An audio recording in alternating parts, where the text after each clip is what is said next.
Julio, not Julio. You're right. Been a long time coming, man. Glad we finally got this in. I know. We've been trying to meet up for a while now. Yeah. Me too, though. How's life? How you feeling? Feeling good. About to play here at Cafe Stritch, one of my favorite places, man. Me in San Jose. Yeah. In San Jose. Got my San Jose T-shirt on. My friend Mike made. I'm not mad at that. Yeah, that's dope. Yeah. I've actually hiked that spot a couple times.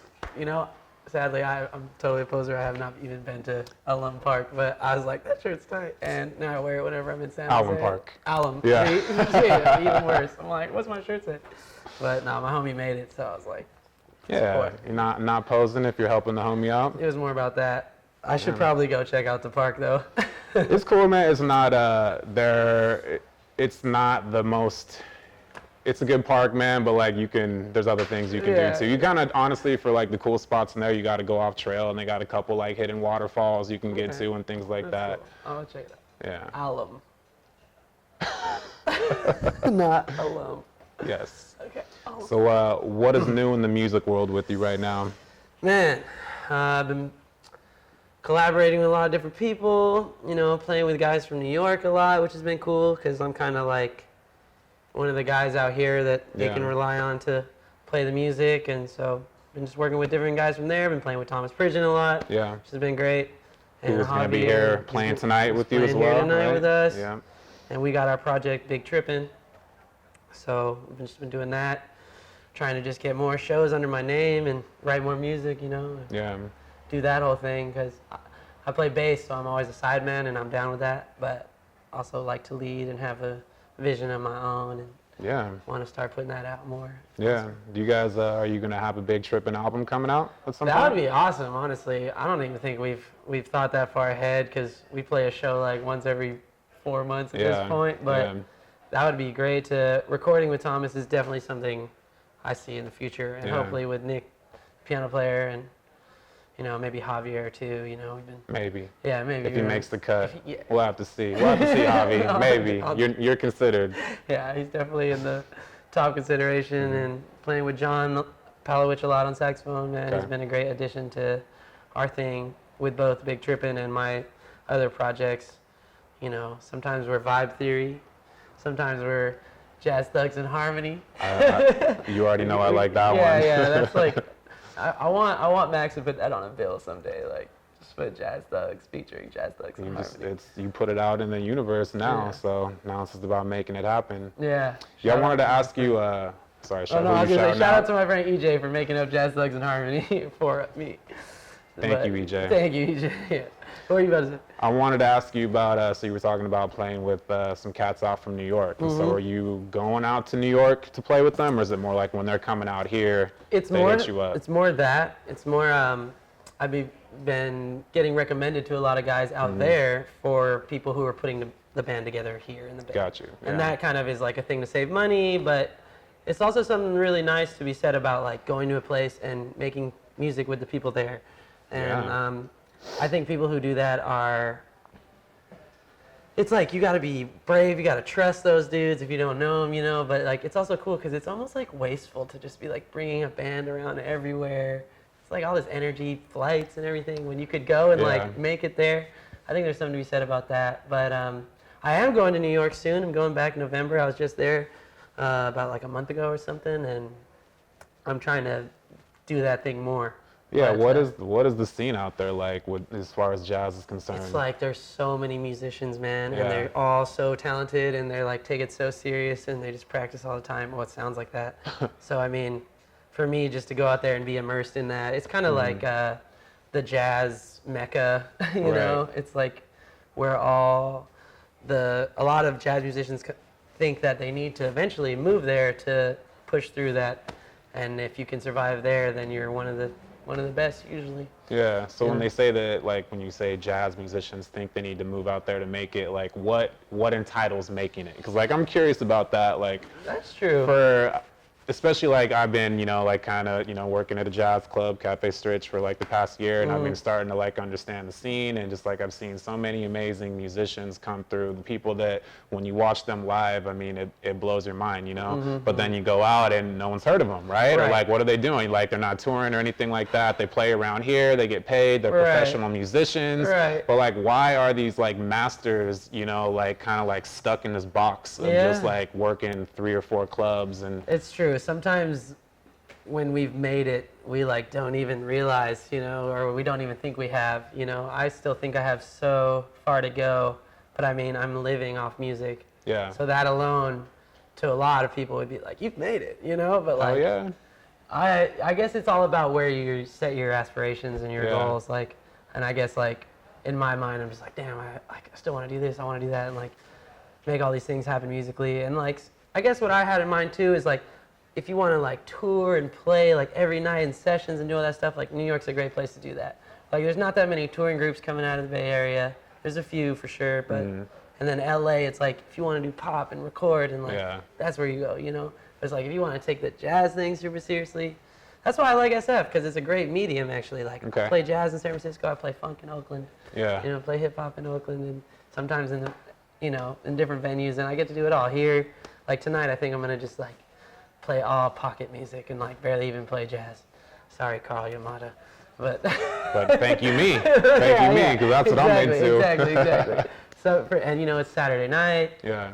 Have it be more of that vibe, and maybe some people will dance and shit, and and be more, because jazz is sometimes we're like historians when we play that music, and we're like, it's like we're taking this old thing and trying to showcase it, like, look at this beautiful thing from 50, 60 years ago that I love, but sometimes that doesn't always connect to everybody. But here, people do come here to see that, so it's a balance, knowing what to play. That's kind of the whole jazz thug thing, though. Right. It's like jazz music, hip-hop coming together. I mean, that's what I intended, like, somewhat when actually my friend gave me the name, or gave me the idea.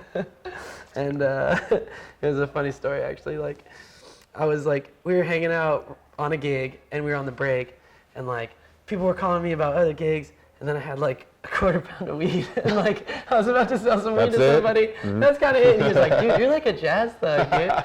And he was like, you're like the jazz thug. I was like, yeah, that's a great name. And I just looked it up, and no one had it, and I'm like, doing it. So that's why I'm not Giulio, not Julio anymore. Yeah. Even though I did like that name.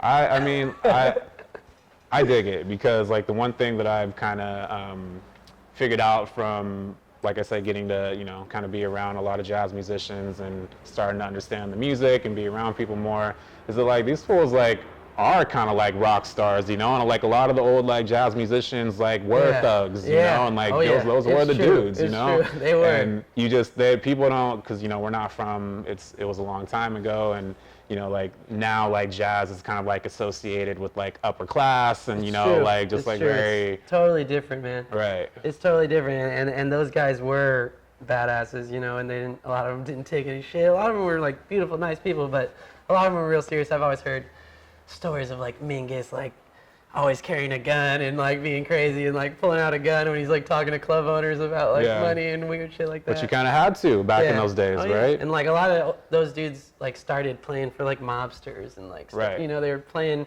like illegal like speakeasies, especially cats probably in the 20s. I know I've heard that like cats like Jelly Roll, they only played strip clubs like in the very beginning of, or like at that time it was probably more like a brothel, like he was like the piano player there, and now he's like, we look back in history and he's like, he's one of the originators of the music, he's like so it's crazy how I'm just trying to like make that mental connection right now of like jazz music in a strip club. Right. I mean, at a time it was the popular thing. And people always talk about Miles being like a hard ass and like kind of, all these guys were pretty crazy, especially, I mean, they're all, doing drugs, and they're crazy people. Sometimes I joke with people, like, about the jazz life and about, like, a lot of jazz musicians today, they aren't actually living, like, a jazz life, and that doesn't mean you got to get, like, fucked up and do drugs or anything, but, like, just, like, It'd be a lot cooler if you did, though. But it might be. I mean, at least to have some some of these life experiences that like you know, and like it's kind of true, man. Like Thomas, like he's one of those cats, like he's a fucking rock star, like, you know, in so many ways, and like he's gonna be out here playing this jazz, and like a lot of those guys are touring and just living this really exciting life that is kind of like that jazz life. It's not that like, I don't know. There is that privilege, but it's definitely not just all about, you know, playing gigs and playing like background music and parties. Like I'm trying to get away from all of that, man, and trying to like put the music in their face and make it, you know, make it resonate, make it relevant. Yeah, bring it back, 100%. And, you know, we've talked a little bit about that before as far as like kind of bridging the gap between, you know, like the history lessons that you were talking about of jazz, and then kind of like bringing in, you know, like the youth into it, right? And like what do you think, you know, kind of like needs to happen? Well, I mean, it's like something like there's a lot of guys that are like trying to push the envelope on this like thing, this old thing, or like even if it's new music, it's like maybe doesn't connect to that many people, which isn't anybody's fault. It's just the way things have gone over time. So, you know, when I write music now, or when I make an arrangement of a song, I want to like bring it into the now, bring it into what is our mainstream, you know, and like hip hop is like the most popular music right now. Yeah. So like I love combining that, but I love combining elements of rock music. I love like heavy music with like distortion and stuff. Like I know when I was a kid, if it wasn't heavy, like I wasn't into it. Like, you know, which is like just coming out of like the music I was listening to at the time, like just punk rock and things that were more like on the side of rock and roll in general.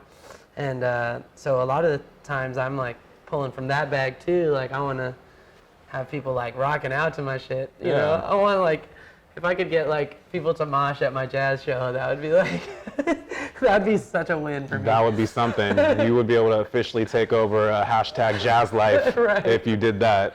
That would, we're calling it here and now. Yeah, or even just like really be inspired to kind of be like, you know, that feeling when you listen to some music like that, or just like even hip hop too, just to like really be feeling that, nodding your head, wanting to dance. Like, I want all those things. I mean, people used to dance to jazz, you know, and like I think a lot of people still, like when I listen to it, I can't help it. I'm dancing around, I'm moving to the music.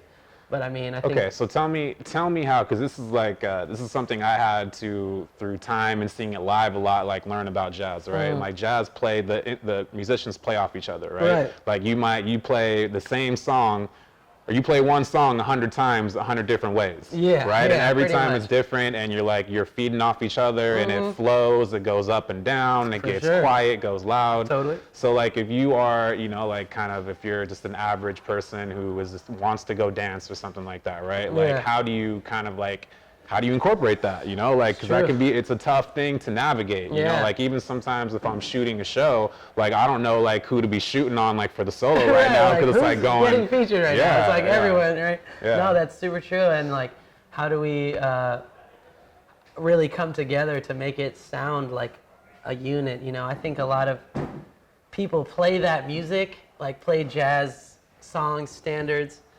together. Like you said, we play the same song 100 times, but it's always different. Because we can't help but make it different, or have it be different. Even if we tried to do it like we did it last time, it's not going to happen. You know, it's like, and most of the time it's different people working with new musicians. So we all know this form. You know, it's kind of like if you know how to play a sport, you can come together with anybody and play it, as long as everybody knows the rules, right? So it's kind of like that, where it's like we know this thing and we can come together and execute it, but then how we choose to do it is where the beauty lies, and like what we do with the arrangement, what we do with the song. So and I think reimagining it to be able to hit everyone in the audience is a cool. Like I like to take old songs, and like tonight we're gonna play a song by Ahmad Jamal called Arabesque, and it's like pretty old. Like he wrote it a long time ago, and I'm gonna put a trap feel under it, you know? Dope, and like it's gonna be hard and heavy, and like it's hopefully gonna make people nod their heads who like hip hop, but also people who like jazz be like, I recognize this, you know? In a live instrument, what is that trap sound? Is it the bass? It's kind of the bass, and it's kind of the drums. Okay. Yeah, because like the bass line is on this like doom, doom, Yeah, doom, yeah, yeah. doom, doom, doom, doom, doom, and then they're gonna have that trap hat, you know, like that Right, shit's okay, gonna yeah, come yeah. in, like, so those are like what make that music to me. But then it's like, a lot of people will watch that and be like, it's still jazz to me. Right. There was no rapper. Right, right. I didn't hear it. I thought it was just jazz, you Yeah. know? And I'm always like, really? Because like, to me, this is just hip hop, but we're playing like jazz on top of it. But to me, it's like barely jazz, but it's still jazz. But I think people can see that and be like, that was hip hop? Like, I didn't even know. I thought you guys were just doing your jazz thing.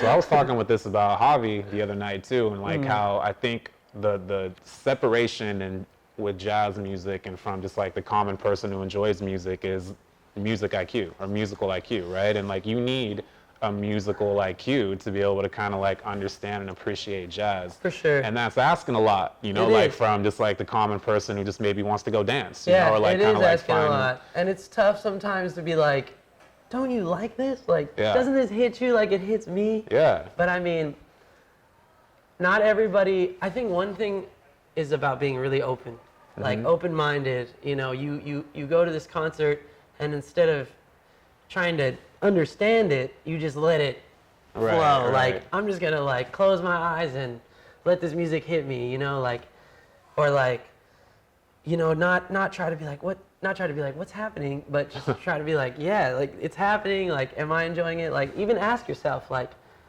am I liking this? Like, is this what I like in music? And it's okay if it's not you know what's happening. You're still like, oh no, I'm not into it. That's fine. Yeah. But like, yeah, the way the music hits me is like so deep, and like when I hear good jazz, I'm like, oh, this is amazing. And I know like I have plenty of friends who don't feel that way, you know. And I think part of it is just being open to it. But the other part, you're right. A musical IQ, like I say, you're not gonna like jazz until you've listened to it a bunch. It's like coffee or like cigarettes or like alcohol. You don't like it until you just like keep doing it, and then suddenly you're like, this is the best. And then like, you can't get enough of it. yeah, exactly. Jazz is kind of like that. I mean, you know, you're not just gonna like hear it one day and be like, this is great. Like, you have to like kind of attack the music and be like, I'm gonna check this out, and like I'm gonna let this like resonate. Like, I think if you see it live though, it can get you like right out the gate. Like that, Live is you the know, best way. live, yeah, it's two different worlds, man, you know, and like I'm not gonna lie to you, man, like I'm not gonna go into my car and I'm not gonna like throw in some jazz, you know what I'm Right. saying, and like drive around. and there's nothing wrong with that. But I love being a part of it and like experiencing it live, you know, because like I said, it's so each person on that stage is a master of their instrument, you know what I'm saying? Yeah, And so hopefully. watching Ideally. I do. True. Yeah. Well, for the most part. Right, Okay. right, And yeah. then so you know, hypothetically speaking, you get all these masters on stage, you know, at the same time together, and then you watch them feed off each other and go back and forth, you know, and almost maybe try to outdo each other on the solos. Right. And like that, I mean, you know, like you don't really need an IQ to understand that. That's true. And the other thing, like when you listen to it, if you just hear, say it's like 5 instruments being recorded all at once, I think some people might hear that and be like, what's going on? When I hear it, I'm like, when I hear it, I'm like, I hear what the bass is doing, I hear what they're all doing, Right. and I can visualize that live moment. But to see it and be like, oh, he's doing that, and he's doing that, and like she's doing this, like that, when it all comes together like that, is pretty amazing to see live. Yeah, I think that's something to be said about that. Live is definitely the way to go, if you can. I think a lot of people still don't put themselves in that position to see live jazz, or even know like that they could, or like, I mean, I've just played for so many people who have told me things like, I've never been to a jazz show before, and this Yeah. was amazing. And then they could probably go to another jazz show and hate it, or they could like, I don't know, sometimes like people have a thought in their mind of what jazz is, and I think that's because the word jazz is trying to describe like 100 years of music. It's a giant umbrella term that doesn't really mean anything. Like, I tell people I'm playing jazz all the time, but in the back of my mind, I'm like, we're playing funk, we're playing hip hop, Right. we're playing rock and roll, Latin music. We're doing so many things on stage at once. In one night, we'll pull from like so many different decades of music.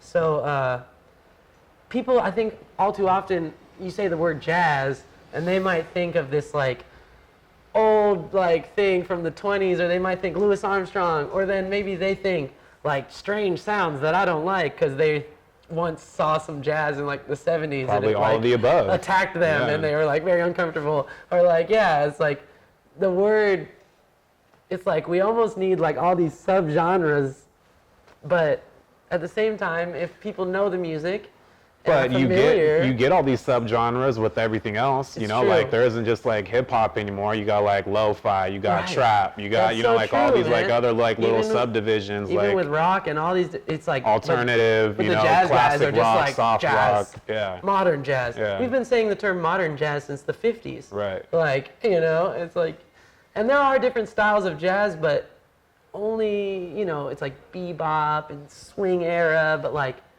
I think that doesn't really help anybody like understand when you just say jazz. But all too often I'm left with the lack of a better term. Yeah. It's just like jazz. We're playing like, what kind of music you guys playing? And I want to be like, oh, I don't know. Like, it's a lot. Yeah. We're gonna pull from a lot, but I'm gonna say jazz just to give you a term.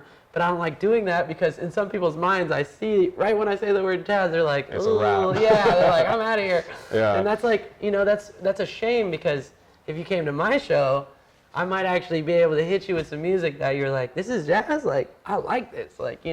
Maybe No, not, but probably. I think so. I mean, I've seen a lot of acts come through at this point, come and go, and I can't think of anyone that I've seen come through that mixes the modern with the old, better than you Totally. and you and your crew that you bring Thank through. you, man. I appreciate that. That's the main goal, pretty much. Even when I write original music, I'm trying to just like pull from both and lead, pull from both and try to lead to the next. Like, I don't know, all too often I feel like all the great shit has already been done. All the great shit is like in the past, like, and then it's like, what are we doing with this music and where are we going with it, and like, what can we do to take it to the next place? Well, maybe all the great shit has been done like in this box, or like in this like box that you're calling jazz. But Yeah. like, dude, I see just so much potential for like jazz and hip hop to just like come together. I mean, it's been done. You know what I'm saying? totally Like, it's been done. Like, Yeah. you got, Guru did his whole Jazzmatazz album, and you've had plenty of vibe like that,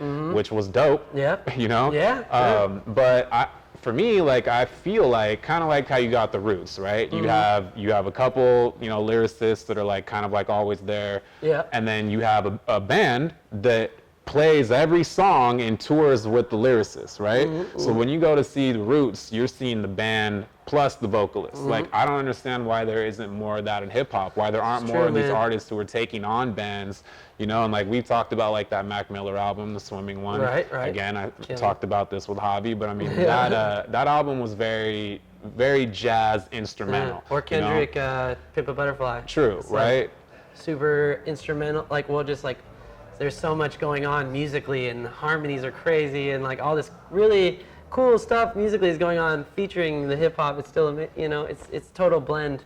He has that first track that's like swing, the Dick Ain't Free song. Yeah. Like, that is just like over like a blues, like a jazz blues, straight up. And Is that the one you play on your set? You play Kendra's song, we right? we do the Untitled Okay. track 5. That's right. Because it's really a jazz tune. Yeah. It's this song Nardis by Miles Davis / Bill Evans, and somebody who made that beat for him, or reimagined just this jazz tune. And the first thing I heard the chords. I'm like, oh, this is just Nardis. Like, we should play this, and then take the melody back, and put it over the Kendrick track, and then you got the Nardis Lamar. Yeah.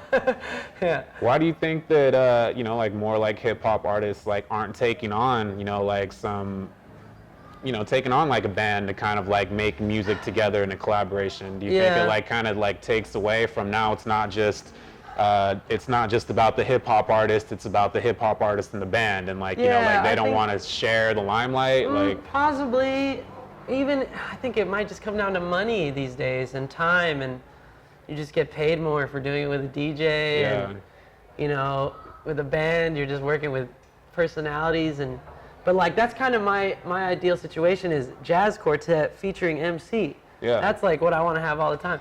I was trying to have that for tonight, but MCs are sometimes hard to lock down, at least the ones I want to work with, because they're these really musical dudes who can like hear the vibe and the emotion in something and pull from that and just go and freestyle and be part of the band, you know. I know I know these two dudes. One's name is One Way, and the other's name is this dude Gavin. And like those two, I like working with them. And I can play in odd meters. I can do things that aren't just hip hop, and they're gonna be able to freestyle over it. Yeah. And I mean, Jazzmatazz is like a great example. I mean, just on the way here, I was listening to Nas with he's rapping over an Ahmad Jamal sample, and cats have been pulling from the jazz, but like. Well, Nas's dad was a jazz musician, oh, right? really? Yeah, I didn't even know pretty that. sure. Well, I wanna do that, but like really somehow push it, man. And I think you have to have the right MC and the right band that's really versed in both worlds, Yeah. and can draw from all of it at once and pull it into something new, ideally. You know, I think, I'm not just saying this because you play bass, but like one of my favorite just like vibes is just like a heavy bass line and then just like a lyricist over that, you know, just like following that bass line. Yeah, can't go and, wrong. you know, like there's been plenty of examples out there. I know Ghostface does that a lot. Like almost every album he'll have just like a very simplified, just like heavy, like live bass, you know, like track that he goes over. And, you know, like I wish there was more out there, and especially, you know, coming from a bassist. Yeah, and all too often, us jazz musicians have a hard time just doing the same, like. Yeah, you know we what? change up I think so that's much. what it is, man. Because like for it to like work like in that hip hop formula, you gotta just have like that one Something has to be constant, right? Yeah. And And then- you want to go and play. That's the Right, exact right. opposite of what you want to do. Like you might stay there for 3 or 4 seconds. There's a balance, man. Yeah. There's a balance, and like I think when you find it, it's pretty beautiful. Like cats who like they have that thing going, but then they do like one thing, and you're like, whoa, that was like amazing, and then they're like back at it, holding it down. Like I aspire to kind of be like that. I know some musicians I play with want more of that. Some I play with want less of that. Yeah. It's like it's a balance, man, and I think the best bass player you can be is like finding that and like understanding that and being like, I gotta hold it down right now and just give everybody a foundation. And then other times it's like I gotta interact and be all over everything, you know, and like so there's kind of back and forth of deciding what's best to do, you know, but I mean my role is supportive most of the time, so try to just be solid. Whatever I'm playing, even if I'm changing up, just be solid. Yeah. Yeah. You know, you had mentioned a couple times before about writing and composing music, and you are, if not the youngest, one of the youngest composers that we got coming around here. And you know, like how old were you when you started writing music? And Man, I was young.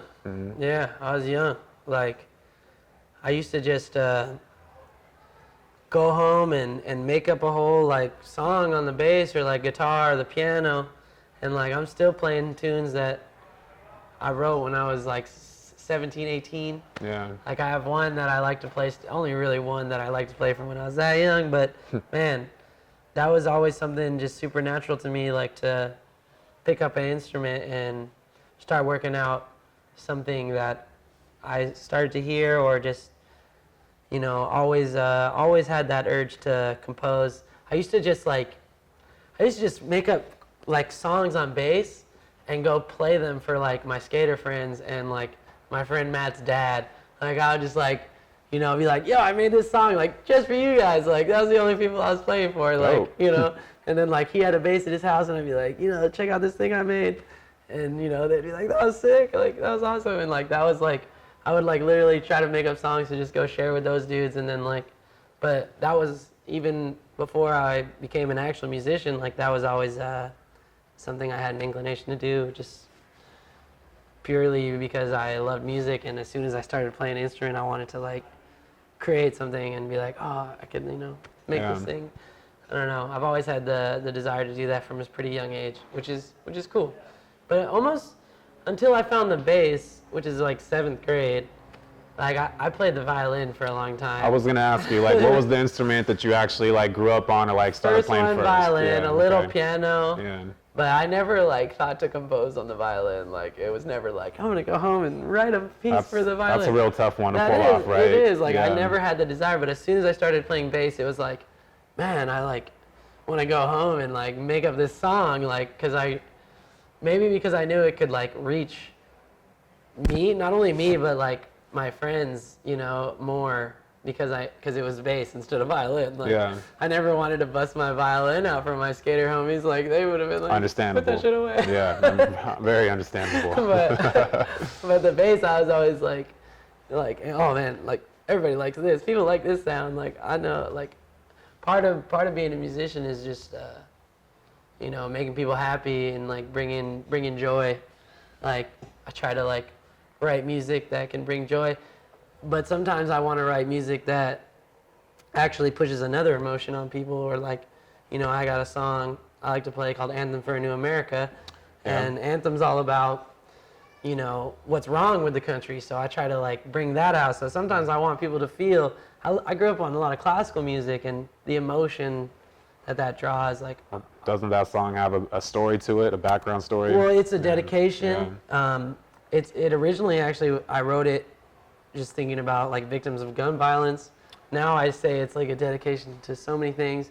We dedicated to Victor McClaney, who was shot, a drummer from Oakland that I met just a few times, but after he was killed in LA from getting robbed, like we started dedicating that song to him, or I did, because I just like was like, you know, this is exactly what it was already about. Gotcha. And then, you know, that hit home for so many people in the community, and just like, I don't know, I just felt like I should just dedicate it to him when I play it now. And, you know, that really like, it's just like, I want to give purpose to the music. Like, you know, it's like, this is what the song was already about, and now it's like someone who we all had a direct connection with is gone, and like I can like try to do what I can with the music I write, you know? Yeah. It's like, and a lot of my titles even on tracks are just like, you know, something like you could write a song and it could be about nothing to you, but you call it climate change or something, or you call it, you know, gun violence, you know what I mean? Like to give it purpose. Right. Like artists have a responsibility sometimes, I feel, to not just make everybody feel good, but make everybody think and feel something, you know? Feel something. Feel something. That's it, for sure. You know? Especially in, you know, a world where so many people can't get off their phone and are just, you know, walking through existence like robots. Yeah, you know, man. you gotta snap out of that. Yeah. This might sound like a stupid question, but is there a difference in technique, like with playing stand-up bass and electric? Like, if you know how to play one, do you know how to play the other, or is it kind of like you have to? You got to put in the time on both. You do. Okay, yeah, that's what they're I was pretty asking. different. Yeah. One is frets, one doesn't. One takes like a lot more power than the other. Yeah. And just strength in general.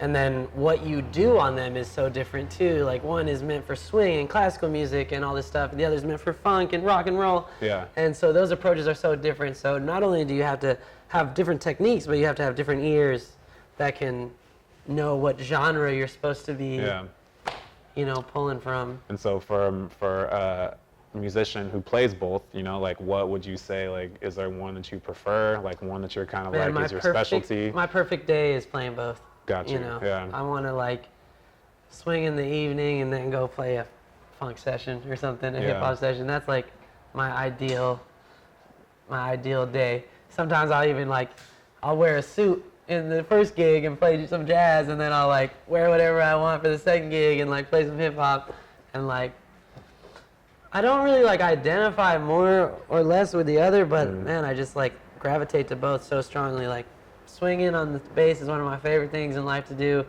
but sometimes when I like think of what I want to listen to all day, it's just like hip hop and like music like that, backbeat and stuff, and like something to just like, I don't know. Just nod your head to. Yeah, just nod your head to, exactly, just to feel good. But I get that from jazz too. Honestly, I'll be nodding my head to some jazz like harder than most probably. Just loving that shit. And I love, you know, I go skateboarding, listening to jazz all the time, and do all these things, listening to that music. What a renaissance man you are. I'm a renaissance man, the new age, 2020 man. So take me to, or just kind of, I want to understand like the creative process for you behind like when you are like going to write music, or like, you know, is it something you got to like sit down and make yourself kind of like work and grit through, or is it like you were inspired by something, you heard something happened, like let me go write something to It's that? both. It's both, man, because like literally I have like 1,000 voice memos. And sometimes I just like, when I want to like, sometimes when I write music, I just go back and visit voice memos, and like the song Anthem for a New America that I was talking about, that came from a voice memo. Like I was going through them, and like often I'll just I'll be like whistling or singing a song, and out of nowhere I'm like, what am I singing? Like, this is original, like this is something I'm just creating, like record it, come back to it. Sometimes I put so when you say voice memo, you're actually like kind of singing the tune into the phone. You're not just like walked by a bus and saw a homeless man I'm trying to make this song called Grit and Grime. No, totally. Like right. some people do, like I wrote this song after I read this poem, I wrote this song after I read this book. That's not usually me. Usually it's just like inspiration, like coming out of randomly, like, oh, let me record that, and then like maybe I'll come back to it, maybe I won't. But then also I do the thing where like I'm just gonna sit down and force a song out, you know. I saw this quote once that I really thought was cool, and it said, "Inspiration is for amateurs." Like, hey, that's real though, man. I mean, like, I think you consider yourself fortunate that you kind of can have these like intuitive like inspirations where you're just like buying a fucking Gatorade and then you're like humming this song that's like original. I'm like, oh, let me like go record that. Totally. And like, I'm grateful for that for sure. Yeah, and all of my experience, because that's what I thought being creative was like, you know, like kind of divine, you know, like fucking intuition or intervention or whatever, and like, oh, I get it, let me go write this out.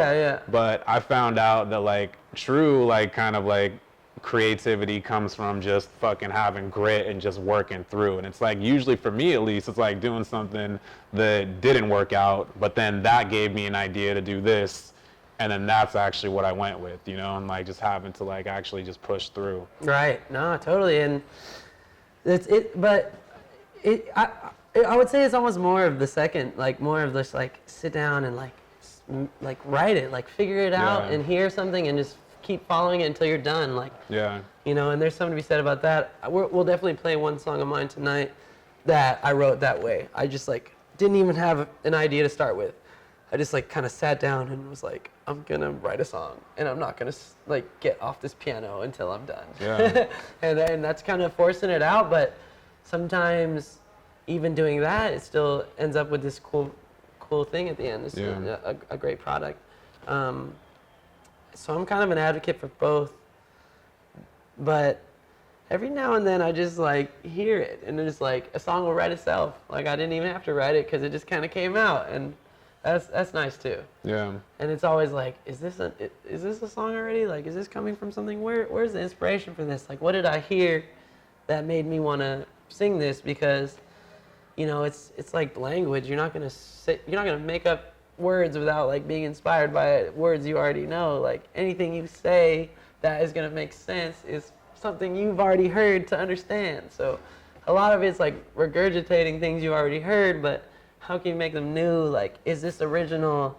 Is this truly like your own melody? I think a lot of people just write things that sound like other stuff, and like I'm trying to avoid that like constantly. Like, no, I need this.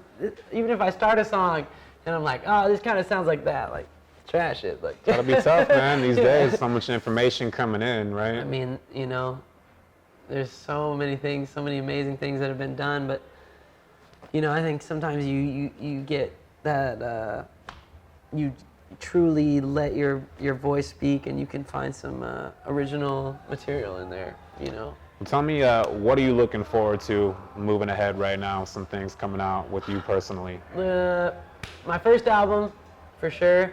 It's just in the works, but I got the music, I got the people, just about getting some money together to fund it. Yeah.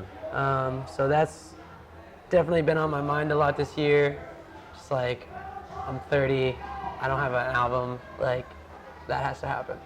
So that's what I'm looking forward to. I'm looking forward to traveling, playing more music with different people. Yeah. and just, you know, working more with the guys I'm already working with, like Thomas and Xavier and them, and yeah, just. You got a title for the album yet? I don't. How could you not call it Jazz Thug? I could be the Jazz Thug.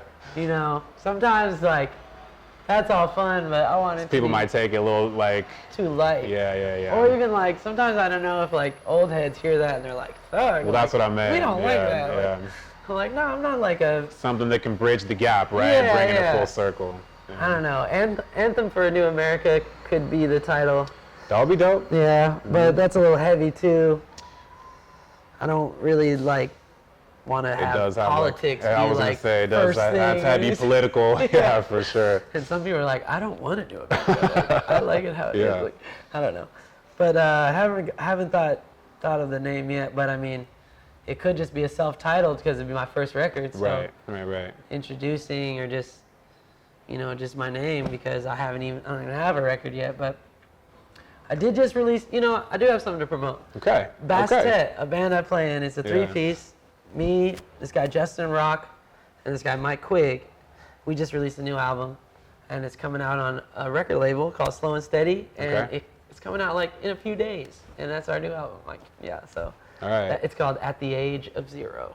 Okay. Well, tell people where they can find the album. First Everywhere. of all, everywhere. Everywhere. Because Everywhere it's in a coming out couple under a days? record label, so for the first time you can actually find it everywhere. And the name of it again is what? Is At the Age of Zero. Okay. And it's Bastet, Bastet. Dope. And yeah, Justin Rock is an amazing guitar player and wrote some awesome music.